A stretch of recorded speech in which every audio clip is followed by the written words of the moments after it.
देखिए प्यारे बच्चे, आपको कल हम आप लोगों को थोड़ा सा बताए थे सिस्टम के बारे में पढ़ाए थे कि हमारे पास सिस्टम कितने प्रकार के होते हैं। 3 प्रकार के सिस्टम होता है।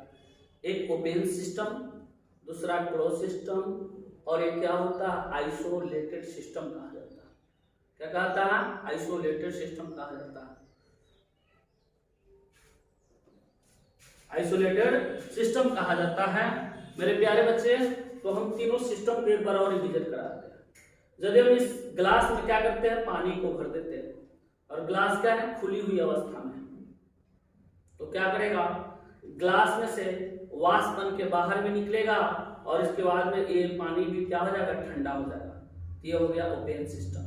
यानी कि जो ये चारों तरफ का जो सराउंडिंग है, उस सराउंडिंग के साथ ही क्या करता है कि अपने पानी को भी निकालता है और पानी को भी गर्म करता है। इसका मतलब ये परिवेश से क्या करता है, सराउंडिंग से क्या करता है कि हीट को भी लेन देन करता है और इसके बाद में इसमें से मास भी निकलता है। लेकिन जब ये अब हम दूसरा समझेंगे क्लोज सिस्टम, इसको ऊपर से ढक दिया जाएगा, इसमें से पानी तो वाष्प बन के बाहर नहीं निकलेगा, केवल क्या निकलेगा, इसमें से क्या निकलेगा, हीट निकलेगा। हीट निकलेगा यानी चारों तरफ हीट निकलेगा। तो गर्मी के दिनों में क्या हो जाएगा, ये पानी गर्म हो जाएगा, हीट प्रवेश कर जाएगा और जाड़ा के दिनों में ये पानी क्या हो जाएगा, ठंडा हो जाएगा। इसका मतलब कि ये जो है क्लोज सिस्टम में केवल है ना हीट का लेन देन एक्सचेंज किससे कर रहा है, सराउंडिंग से। अब क्या करते हैं, हम इस ग्लास में पानी को रख देते हैं, ऊपर से ढक देते हैं। ऊपर से हम क्या करते हैं, चमड़े का है ना कोई थैला होता है, उसमें हम रख करके इसको चारों तरफ से अच्छी तरीका से हम क्या कर देते हैं, ढक देते हैं और इसमें पानी को रख देते हैं। तो यह पानी ना ठंडा होगा और ना गर्म होगा। इसका मतलब ये हो गया हमारा एडेबेट, ये हमारा क्या हो गया, आइसोलेटेड सिस्टम हो गया, जो इस सराउंडिंग के साथ अपने हीट को भी या मास को दोनों को कोई एक्सचेंज नहीं करेगा। न ये पानी ठंडा होगा न गर्म होगा, इसका मतलब एक्सचेंज नहीं करेगा। ये मेरा तीनों सिस्टम था। अब मैं आपको समझाने जा रहा हूं कि एक टॉपिक हम आगे बताने जा रहा हूं। इस टॉपिक का नाम क्या है कि macroscopic properties of the system. Macroscopic properties of the system, निकाय का बृहद गुण, निकाय का बृहद गुण क्या है कि properties of the system which is arises due to bulk behavior of the substance in the system is called macroscopic property of the system। कहता है कि निकाय का वैसा गुण जो एराइजेज माने उत्पन्न होता है, ड्यू माने के कारण, बल्क माने बृहद, बिहेवियर माने आचरण, ऑफ द सब्सटेंस मींस होता है पदार्थ, इन द सिस्टम निकाय में, यानी निकाय में है ना, निकाय में क्या होता है, इन द सिस्टम निकाय में सब्सटेंस का जो बृहद गुण होता है, उसी के कारण जो है ना गुण उत्पन्न होता है, उसको हम क्या कहेंगे, मैक्रोस्कोपिक प्रॉपर्टी ऑफ सिस्टम। यानी है ना bulk behaviour of the substance, है ना सिस्टम में सब्सटेंस का जो बृहद बिहेवियर होने के कारण जो गुण उत्पन्न होता है, उसी को हम क्या कहते हैं, है ना macroscopic property of the system. यानी निकाय में पदार्थ के बड़े गुण होने, निकाय में पदार्थ के बड़े आचरण के कारण जो है ना जो गुण उत्पन्न होता है, उसी को हम क्या कहते हैं, macroscopic property of the system, है ना। तो properties, macroscopic property of the system कितने प्रकार के होता है, 2 प्रकार के हो जाता है। एक को बोला जाता है एक्सटेंसिव प्रॉपर्टीज और दूसरा को बोला जाता है इंटेंसिव प्रॉपर्टीज। एक को बोला जाता है एक्सटेंसिव प्रॉपर्टीज और दूसरा को बोला जाता है इंटेंसिव प्रॉपर्टीज। एक हो जाएगा इंटेंसिव और दूसरा क्या हो जाएगा, एक्सटेंसिव।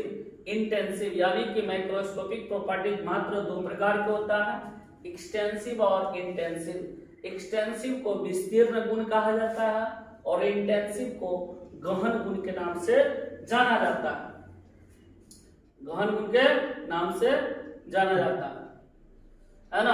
अब क्या करना है, इधर एक्सटेंसिव प्रॉपर्टीज का हम डिफिनेशन बताते हैं। कहता है the properties of the system which depends upon mass and size of the system is called extensive properties. कहता है कि the properties of the system, निकाय का वैसा गुण जो है ना, जो डिपेंड करता है, निर्भर करता है मास और सिस्टम के साइज पर, यानी निकाय का वैसा गुण जो निकाय के आकार और द्रव्यमान पर निर्भर करता है, उसे हम एक्सटेंसिव प्रॉपर्टीज कहते हैं। जैसे एक्सटेंसिव प्रॉपर्टीज कहते हैं, जैसे एक्सटेंसिव प्रॉपर्टीज के समझने का मतलब है कि नो चेंज अकर्स, यानी चेंज अकर्स, जिसमें चेंज संभव होगा उसी को एक्सटेंसिव कहा जाएगा। कहता है कि वैसा प्रॉपर्टी, निकाय का वैसा गुण जो which माने जो निर्भर करता है किस पर, मास पर, और निकाय के साइज यानी आकार पर, उसी को एक्सटेंसिव प्रॉपर्टीज कहता है। निकाय का वैसा गुण जो निकाय का वैसा गुण जो द्रव्यमान और निकाय के आकार पर निर्भर करता है, उसको एक्सटेंसिव प्रॉपर्टीज कहता है। सिंपल में हम इसको डिफिनेशन बता सकते हैं कि mass dependent properties is called extensive property. Simple में हम इसको बता सकते हैं कि मास डिपेंडेंट क्या हो जाएगा, मास डिपेंडेंट जो हो जाएगा वही हमारा क्या हो जाएगा, एक्सटेंसिव प्रॉपर्टीज हो जाएगा। अब हम बात करते हैं इंटेंसिव प्रॉपर्टीज का। हम क्या करते हैं, बात करते हैं इंटेंसिव प्रॉपर्टीज क्या होता है। तो the properties of the system which does not depends upon mass and size of the system is called intensive properties. कहने का मतलब कहता है कि निकाय का वैसा गुण जो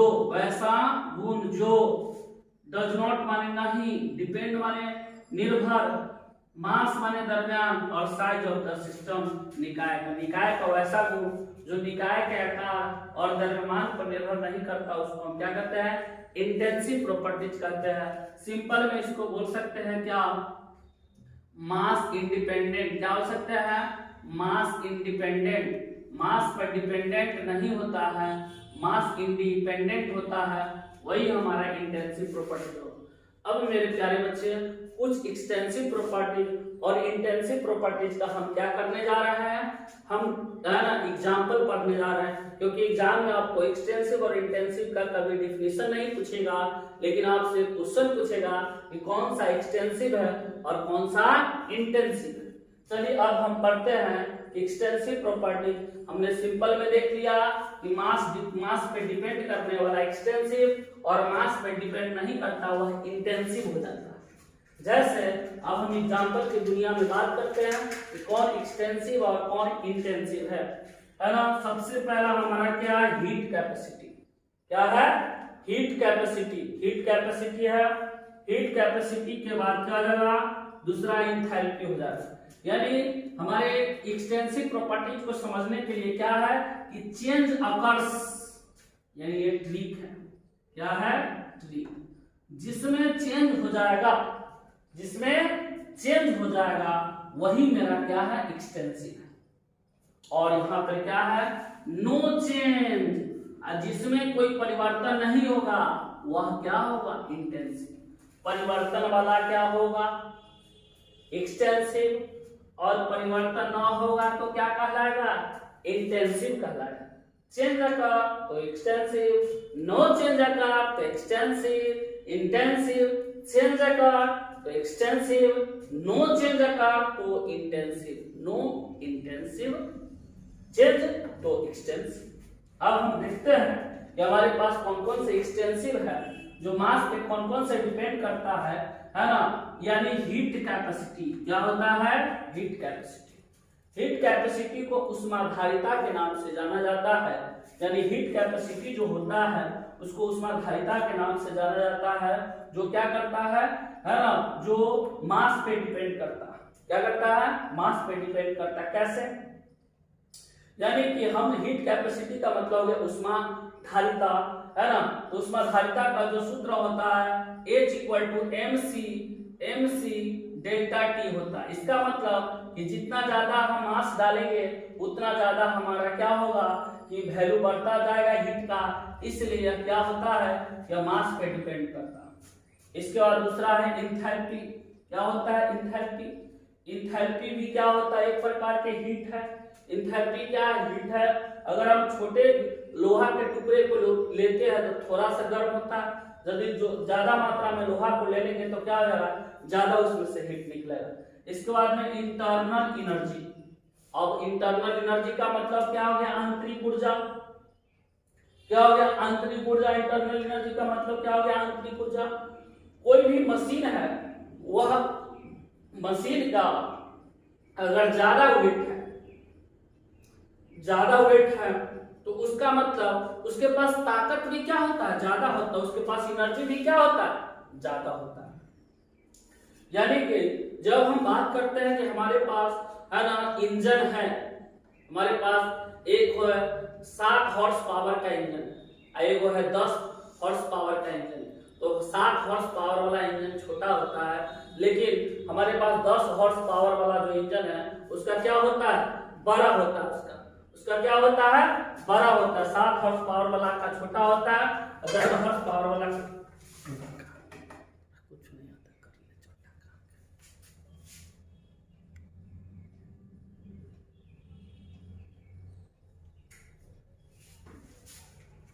तो इसका मतलब ये हो गया कि 7 हॉर्स पावर वाला के कम होगा और 10 हॉर्स पावर वाला का क्या होगा? ज्यादा होगा। 7 हॉर्स पावर वाला का क्या होगा? लाइट वेट होगा, और इसके बाद में लाइट वेट भी होगा, और इसके बाद में लाइट वेट भी होगा, और इसके बाद में उसका, लेकिन 10 हॉर्स पावर वाला उसका वजन भारी होगा।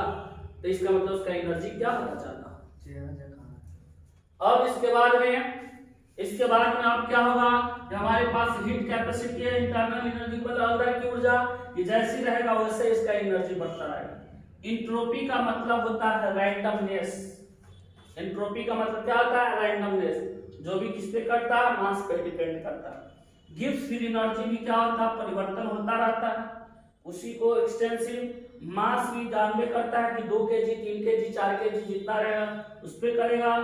वॉल्यूम क्या होता है? वॉल्यूम मींस आयतन होता है, तो वॉल्यूम भी क्या होता है? परिवर्तन होता रहता है। नंबर ऑफ मोल्स भी परिवर्तन होता है, इसलिए इसको क्या कहता है? एक्सटेंसिव। तो इस सब का सब क्या होता है? चेंज होने वाला होता है। हीट कैपेसिटी भी, इंथैल्पी भी, इंटरनल एनर्जी भी, एंट्रोपी सब में क्या होता है? परिवर्तन होता है, इसलिए इसको एक्सटेंसिव के नाम से जाना जाता है। अब हम बात करते हैं इंटेंसिव का बात करते हैं। किसका बात करते हैं? इंटेंसिव का बात करते हैं। इंटेंसिव का मतलब होता है मास इंडिपेंडेंट, जो दरमियान पर निर्भर कभी भी नहीं करता। क्या है कि the properties of the system which does not depends upon mass and size of the system is called intensive property. इसका मतलब हो गया कि निकाय का वैसा गुण जो नहीं निर्भर करता है किस पर? द्रव्यमान और सिस्टम के आकार पर। निकाय का वैसा गुण जो निकाय के दरमियान और निकाय के साइज पर निर्भर नहीं करता है, उसको इंटेंसिव प्रॉपर्टीज कहा जाता है। जैसे इसका ट्रिक समझना क्या है? इसका सिंपल ट्रिक है समझने के लिए कि नो चेंज अकर्स, यानी जिसमें कोई परिवर्तन नहीं होगा, उसको हम क्या कहेंगे? इंटेंसिव प्रॉपर्टीज कहेंगे। जैसे डेंसिटी, तो डेंसिटी क्या होता है? डेंसिटी इक्वल टू मास बटा वॉल्यूम। क्या होता है? मास बटा वॉल्यूम। यदि मास में परिवर्तन होगा तो वॉल्यूम में परिवर्तन हो जाएगा। इसका मतलब डेंसिटी में कोई परिवर्तन नहीं होता। कंसंट्रेशन का मतलब होता है सांद्रता। सांद्रता में भी कोई परिवर्तन नहीं होता है। रिफ्रैक्टिव इंडेक्स किसको कहा जाता है ना? शीशा में रिफ्रैक्टिव इंडेक्स अलग होता है, और बर्तनाइन कहा जाता है। पानी में रिफ्रैक्टिव इंडेक्स का वैल्यू अलग होता है, हवा में रिफ्रैक्टिव इंडेक्स का वैल्यू अलग होता है, उसका वैल्यू क्या होता है? अलग अलग होता है। लेकिन शीशा में जितना रिफ्रैक्टिव इंडेक्स होता है उतना है ना, उतना ही फिक्स रहता है, कहीं पे बदलता घटता नहीं है, उसको रिफ्रैक्टिव इंडेक्स कहा जाता है, वो भी नहीं बदलता है। इलेक्ट्रोमोटिव फोर्स का भी वैल्यू कभी भी बदलता नहीं है। मोलर हीट कैपेसिटी का वैल्यू कभी नहीं बदलता है, और मोलर वॉल्यूम कैपेसिटी का वैल्यू कभी नहीं बदलता है। इसका मतलब इस सब में कोई परिवर्तन नहीं होता है, इसलिए इसको इंटेंसिव प्रॉपर्टीज कहा जाता है। जो कभी चेंज नहीं होता है, सब कुछ चेंज नहीं होता, उसको इंटेंसिव कहा जाता है। इस चीज को समझते हैं कि पीवी इक्वल टू क्या होता है एनआरटी। पी इसमें क्या हो जाएगा, इंटेंसिव होगा क्योंकि ये मास पे डिपेंड नहीं करता। हमारे पास टी भी टेम्परेचर भी क्या रहता है, स्थिर रहता है, तो ये भी क्या इंटेंसिव प्रॉपर्टी है। लेकिन आया बात वॉल्यूम और नंबर ऑफ, आर भी हमारा क्या होता है, आर भी हमारा कांस्टेंट होता है, जो भी क्या हो गया, आर भी हमारा क्या होता है, इंटेंसिव होगा। आर भी हमारा क्या होगा, इंटेंसिव होगा। सो आर हमारा एक्सटेंसिव होगा क्योंकि एक्सटेंसिव में कोई परिवर्तन नहीं होता है ना। एक्सटेंसिव मास में क्या होता है कि आर का वैल्यू नहीं चेंज होता है, इसलिए एक्सटेंसिव हो जाएगा। अब हमारे पास प्रेशर और वॉल्यूम भी आया, वॉल्यूम और नंबर ऑफ मोल्स आया, जो क्या हो जाएगा एक्सटेंसिव। अगर वॉल्यूम को अगर हम हाफ कर दें तो n/2 भी क्या, नंबर ऑफ मोल्स भी क्या हो जाएगा, हाफ हाफ से कट जाएगा। इसका मतलब ये दोनों भी कभी बदलता नहीं है, इसलिए इसको क्या कहा जाएगा, एक्सटेंसिव कहा जाएगा। तो जो बदलने वाला है वह हो गया एक्सटेंसिव और जो नहीं बदलने वाला है वो हो गया इंटेंसिव। तो वॉल्यूम और नंबर ऑफ मोल्स भी बार बार बदलता रहता है ना, इसीलिए हमारा क्या कहलाएगा, एक्सटेंसिव। क्या कहलाएगा, एक्सटेंसिव। लेकिन ये सब क्या होता है, इसमें कोई बदलाव नहीं होता। सिंपल में समझना है कि जो नहीं बदलेगा वह हो गया एक्सटेंसिव और जो बदल जाएगा वह क्या हो गया, इंटेंसिव। मास डिपेंडेंट होता है एक्सटेंसिव, मास से जो फ्री होता है वह क्या होता है, इंटेंसिव होता है।